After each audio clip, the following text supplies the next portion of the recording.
This meeting is being recorded. Hello, everyone. Thank you for joining us.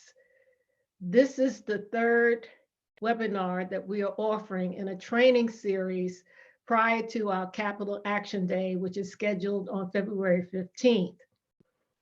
These webinars were scheduled at the request of the Advocacy Government Relations Committee, which is a committee of the Board of Directors. The members of the committee felt that there were aspects of this legislative process that they would like to receive additional information on to assist them in future advocacy work. And so this particular webinar will be focusing on the governor's State of the State, her briefing book that accompanies the State of the State, then a general overview of some of her budget proposals and how that fits in within the legislative process subsequent to her presentation to both the Assembly and the Senate, which occurred on January 6th, and I think it was January 16th or 17th of this month. To give you a general overview before we go into the specifics. The legislature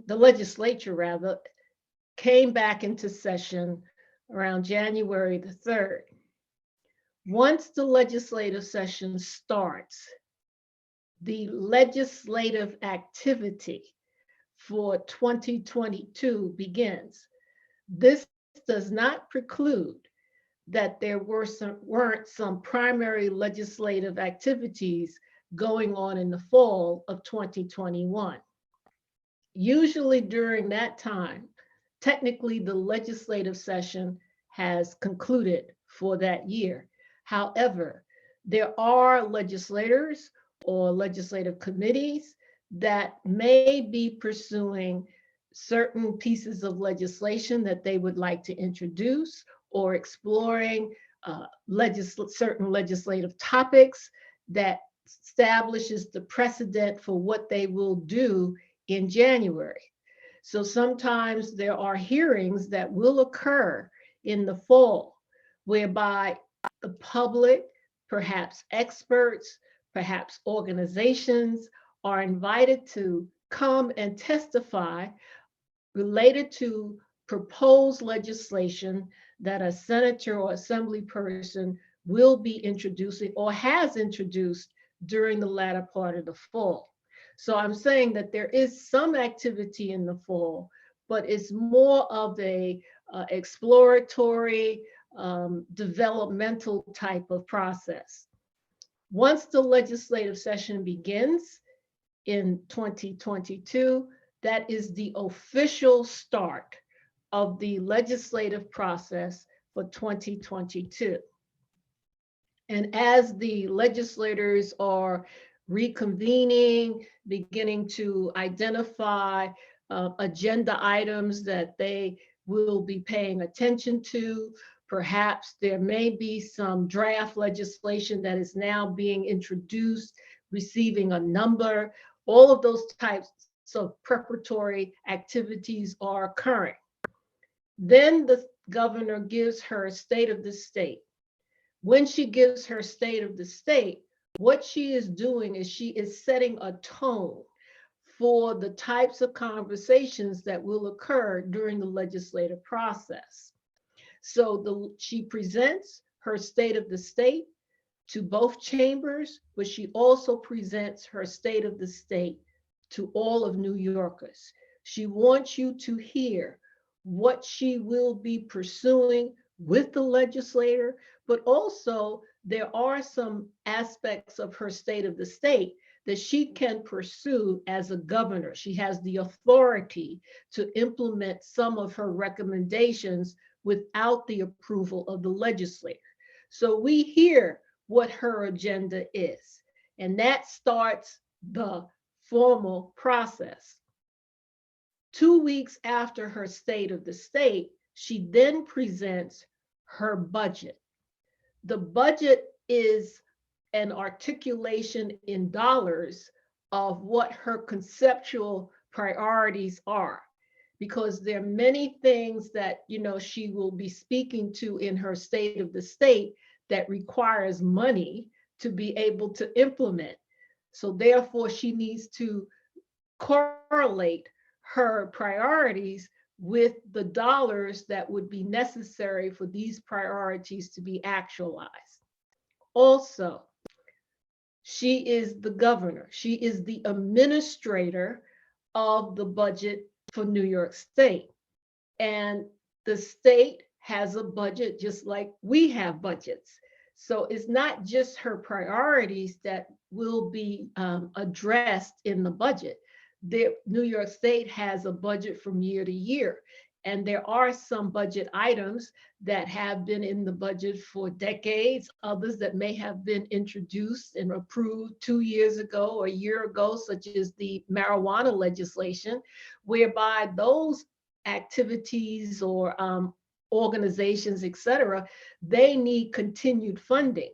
So her budget includes not only monies that address her priorities, it also will include dollars for those activities and functions that are ongoing in the state in terms of how much money should be applied to these various components.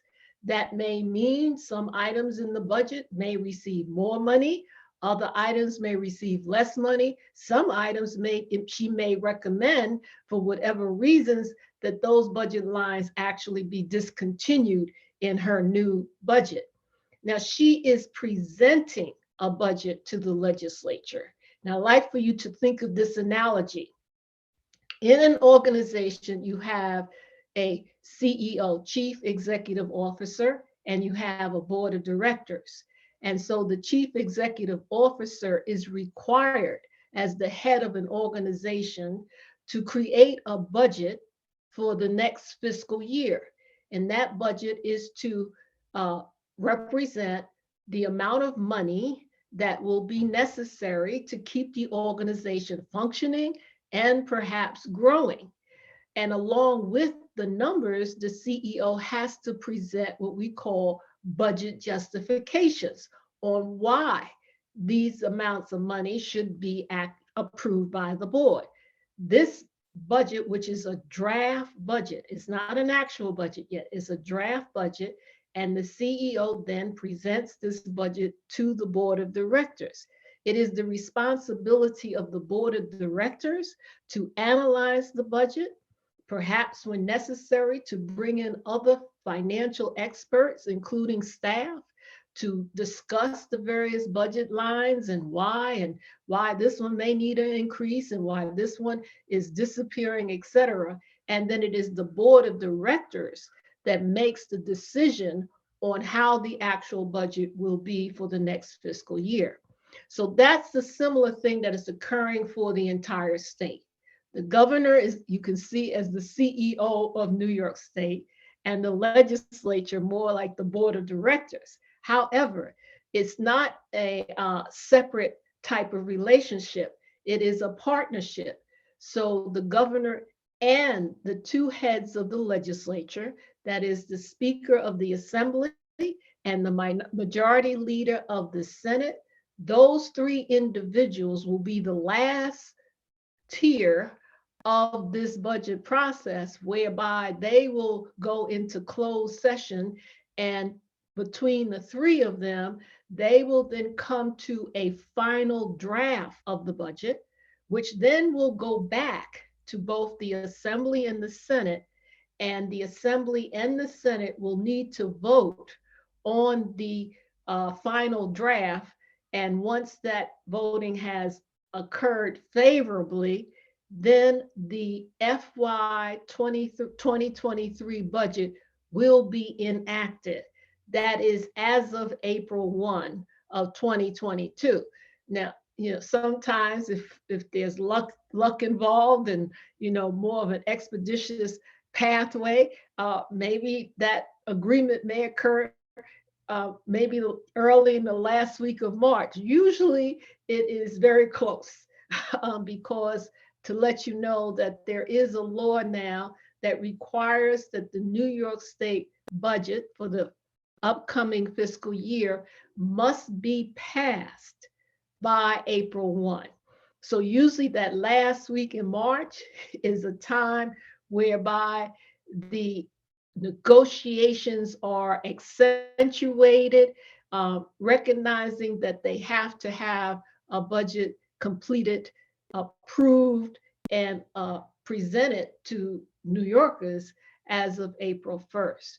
So where we are now is that the governor has presented her draft budget, and I say draft because, I mean, it's, from her side, this is what they want, but it's draft in the context of it is a beginning document.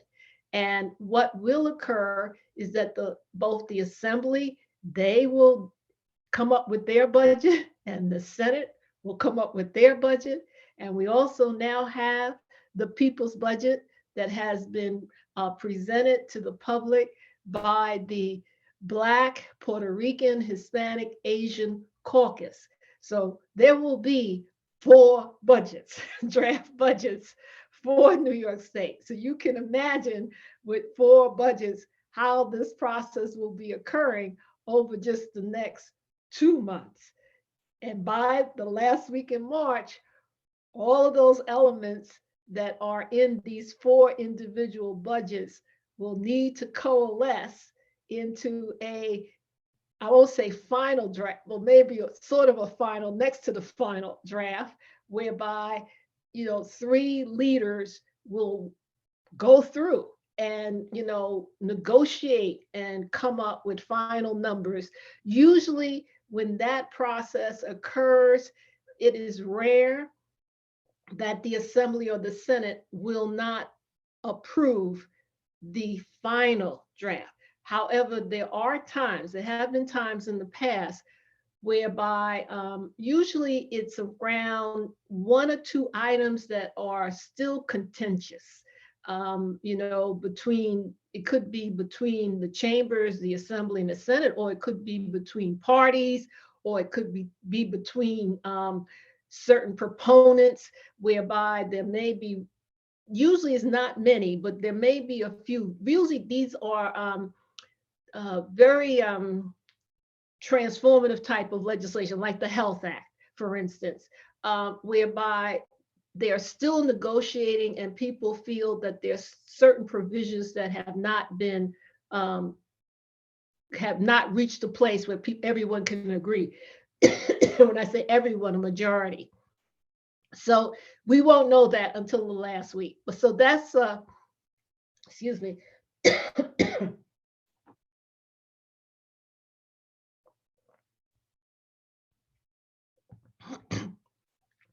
So that's a general overview. And so now I'm going to turn it to Sarah, who has done some excellent work on looking at the governor's proposal. And what she will be doing is showing you some key elements of the governor's state of the state, and then matching that with some of the numbers that have been presented in the briefing book. Sometimes they won't come together, let's say on a similar way, but but we will, we've linked it somewhat together. And this is just to let you know, for this webinar, this is our first run, meaning that this is our first level of analysis. We still will be doing more analysis as the time goes on. And, we will then in the future, will be presenting other webinars that when we have more detailed understanding about some of the numbers, and we may also have information by then on what might be some of the positions of key legislators regarding these numbers. So I'll turn it over now to Sarah. Thank you, Evelyn, for that very thorough introduction. I'm going to share my screen now, and we are going to look at a guide that will be pretty helpful. So you are now looking at this guide that we have created. you'll find here, I think we'd like to refer to it a little bit as a social worker's guide to the state of the state and the budget. You'll find here in these beginning paragraphs, it's basically a very quick recap of what Evelyn just recapped for you all. And if you are looking for just a little bit of an introduction of what you're looking at in the various addresses, the briefing books, or you just want to kind of go over this process again, you can find that information here at the top.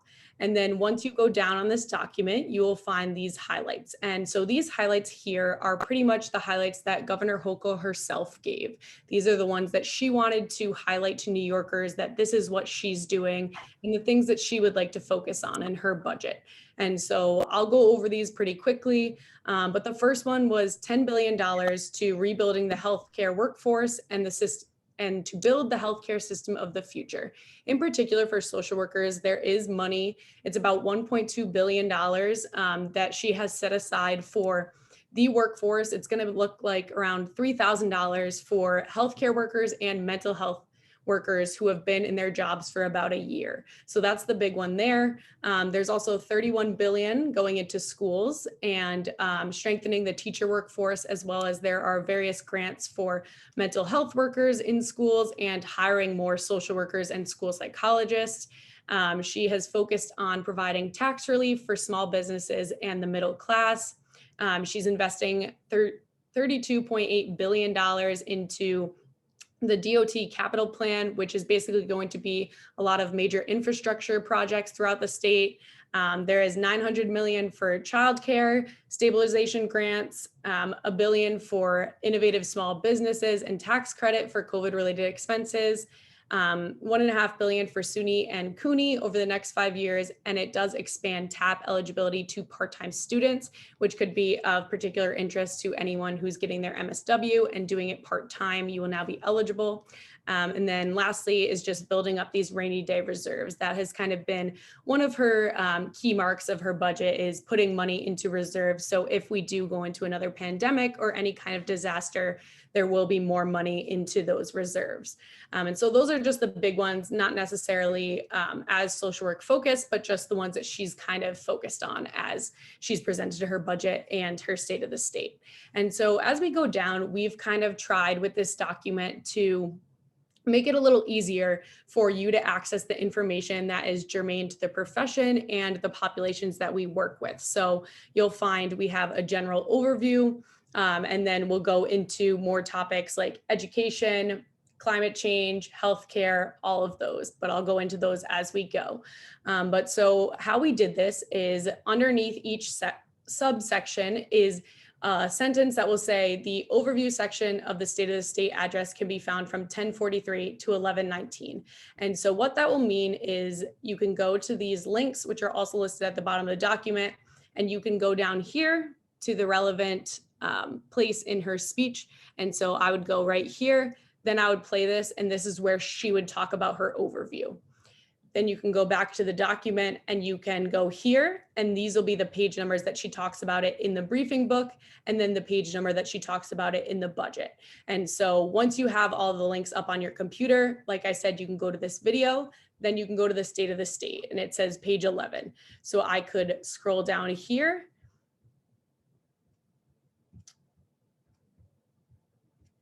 And right here would be her table of contents. And as you see here, it's already split up by section. So you can kind of use this to go to each relevant page number. You can type them in the top here as well if you wanted to change the page number. And then that will be where you would find that. Then we could go to the briefing book, and it was on page 3. And you will find this table of contents as well. And so if you wanted to do that by yourself and just go through this, you would find all the page numbers. And then there will also be more of a breakdown further down in this document as well. And so what we did for the beginning part with the budget is we put each relevant topic. Education, you can find it right here on page 74. And then the proposed funding for education is $31.3 billion, which is actually the most that they've ever had. allocated to education. And then you'll see that whether it's an increase or a decrease from fiscal year 2022. This is just to keep in mind where money is coming and going from, seeing if there's an increase in one area and a decrease in another. So for instance, you'll see down here for human services, there's been a decrease of 4.5 billion in what she's proposing from what there was the year before, which is around 27%. But there is an increase of 2.5 billion going into mental hygiene. So it's important to just keep in mind, maybe some of that money that came out of human services went into mental hygiene, or maybe it's something that we need to think about when we're lobbying, that there is a decrease of funding in human services. And then lastly, you'll find in this notes column, if you didn't want to go in depth into any of these documents, you'll just find the main points that we kind of tried to put in. So for the notes for education, it's largely reflecting a growth in foundation aid. And then it talks about how it includes grants to support the hiring of mental health professionals, which is particularly important for social workers because that will mean more jobs. And there's also more funding for mental health services in schools, which is particularly helpful for anyone who's a school social worker and would like to look at that area. And so as we go further down the document, you'll see this section on healthcare. And so there are sections like this throughout the document as you scroll down. And like I said before, here you would find where you would go to in that speech if you wanted to. And then you'll see these topics. And so I won't read the whole thing because you guys can go here and look at it yourselves, depending on what you're interested in, but you'll find a topic. Like for instance, make an investment in healthcare and support wages for workers. I can find this on page 22 of the state briefing book. I can just type in 22 up here and it'll bring me right here. So this is where I would find that page here. And then if I go back, it's on page 93 of the briefing book. I can type 93 in right here. And it'll bring me right to that page where it's talking about these workforce bonuses. And you'll see that right here, 1.2 billion in a frontline healthcare worker bonus program to workers earning up to 100,000 annually program to incentivize the recruitment and retention of qualified frontline healthcare and direct support professionals. And so if you just take these down, you can look at any topic that you're interested in, find the relevant pages. And then if there is an amount proposed, you'll find that right there as well, because it is particularly important for us to know how much money has been allocated to these, because if there are just conceptual plans in the state of the state, but there is no money allocated to that, maybe it's not going to happen this year, or it's included in a different year. It's just kind of important for us to know what money is attached to these ideas that she has as well.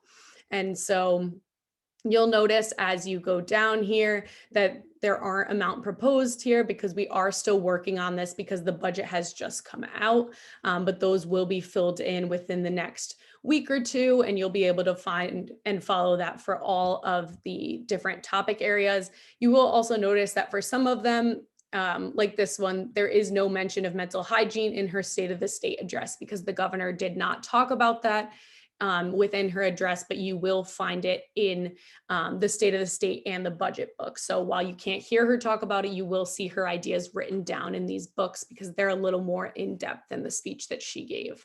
And so there is mental hygiene listed, public safety.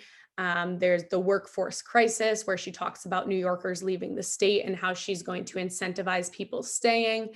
There is education, affordable housing and homelessness, as well as climate change and a variety of equity initiatives that she set forth.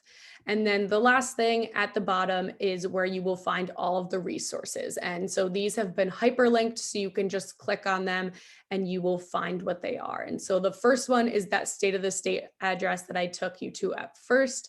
The second is that State of the State briefing book. The third one is the New York State Executive Budget. That is the entirety of the book, which is around 170 pages, which is these numbers on the right.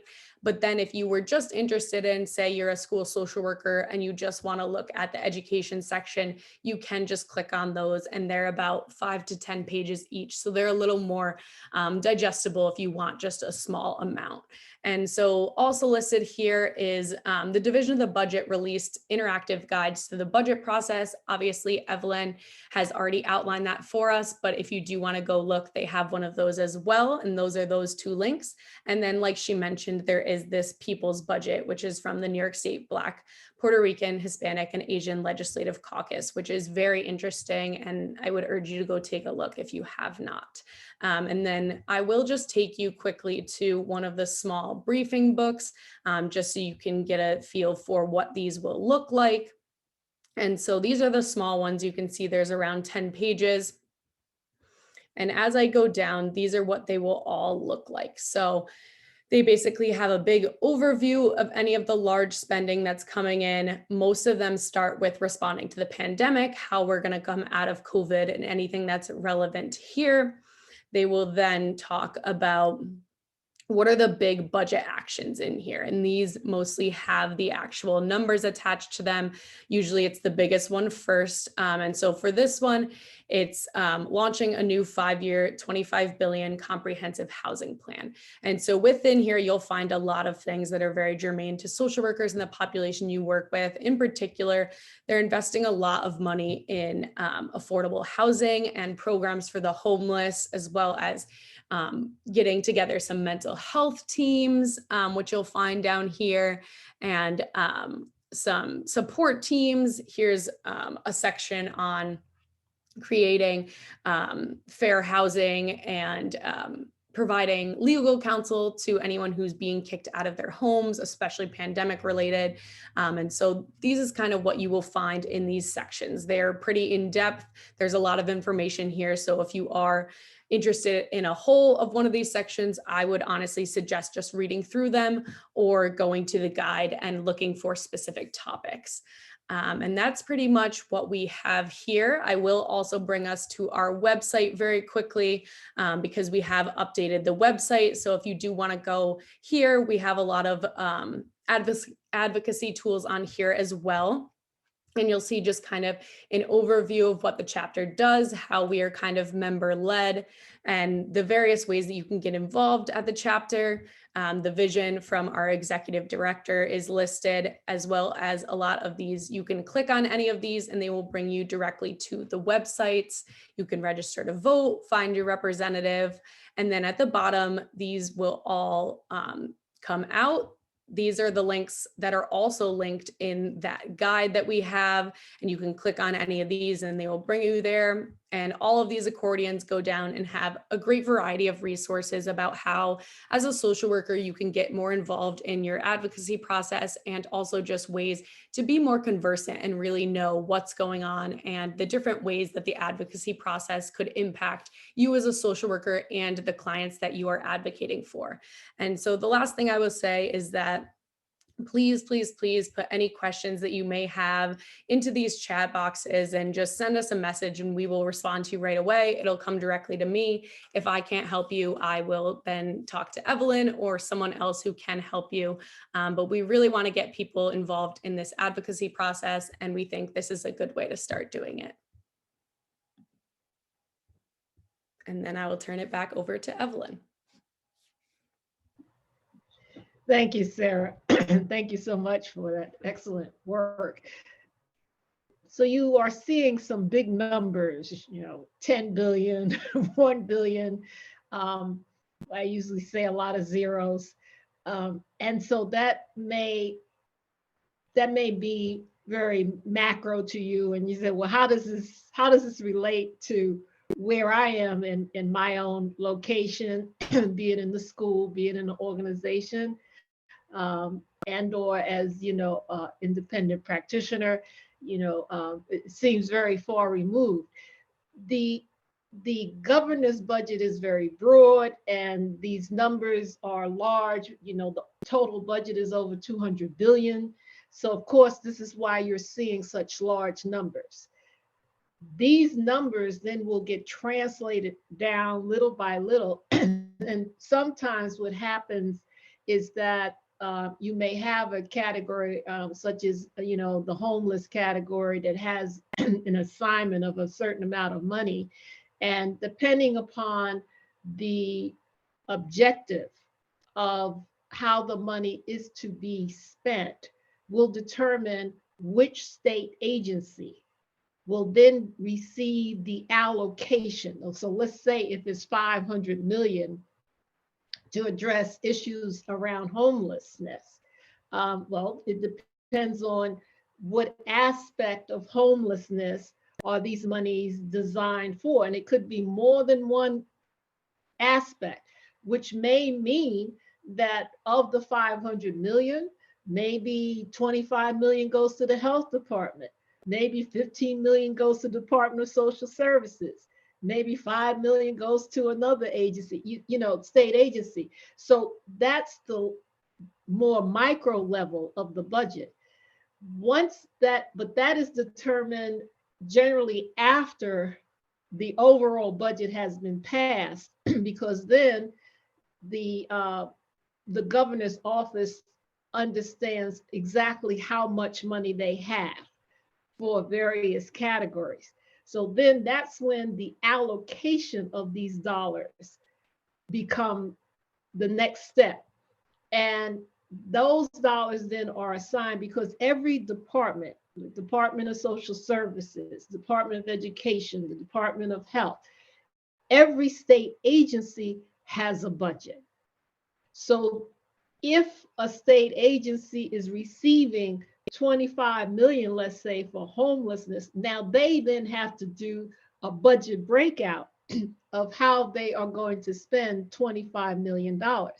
That's when it becomes more connected to what you may be doing in your various locations. Because then, let's just say Department of Health or Social Services, they then will say, okay, of this amount of 25 million, we are going to assign 5 million to healthcare initiatives around the homeless population.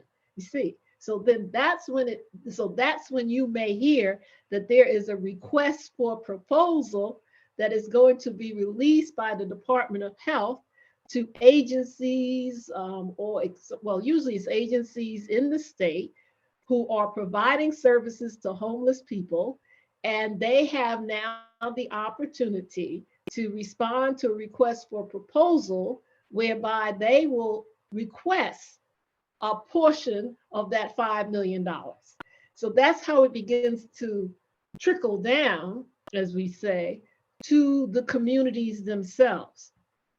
So part of advocacy is, it's kind of hard to advocate for 10 billion, because it's sort of beyond our scope, but we can advocate to the legislators that as they make decisions about the breaking out of $10 billion, we can advocate that it's very important that sufficient dollars are allocated for certain categories. So let's look at school social workers, for instance. So there could be an advocacy around that we need to ensure that the school social workers, their salary levels are market level salaries. And so therefore part of the advocacy can be that as they are making decisions about how the dollars for school services are going to be allocated under education, that there is a component that addresses the need to improve the base level salaries of school social workers. We can advocate for that. And we can say that we feel X, that salaries ought to be at whatever level we feel they ought to be at. So that, and we don't have to get into what the total is going to be related. That's not our role. All we need to advocate on is why there needs to be additional monies applied to school social workers. Why? And how will that impact the overall agenda of the governor for recruitment and retention of health and mental health practitioners? So you see, this is why you want to be familiar with the governor's priorities, because then when you are advocating, you bring in the governor's priorities and you say, well, the governor wants, she's saying we need to retain the workforce. So the advocacy around improved salaries fits into that, because if the salaries are not competitive, then that may mean that people who might choose to go into school social service, as a social service practitioner, will not go that way, because they feel that for the level of responsibilities they have to do in a school as a school social worker, that they're not being compensated appropriately. So you see how the tie-in, this is why we're giving you this information on the budget, because we want you to become familiar with the macro perspective of how $200 billion is going to be distributed, for you to understand that there's a big emphasis this year on education. A big emphasis. $30 billion is a lot of money for education, and it's the largest it has ever been in New York State. So that's an indicator of where the emphasis is going to be this year. So therefore, when we're looking at this emphasis in education, we want to look at it in relationship to the profession and how it impacts the profession and what will be necessary for school social workers to be an increased workforce in the agenda to increase the workforce in education. So I'm giving you the logic around how then you advocate. And it's very important that we not only advocate for legislation. That's good. We need to do that.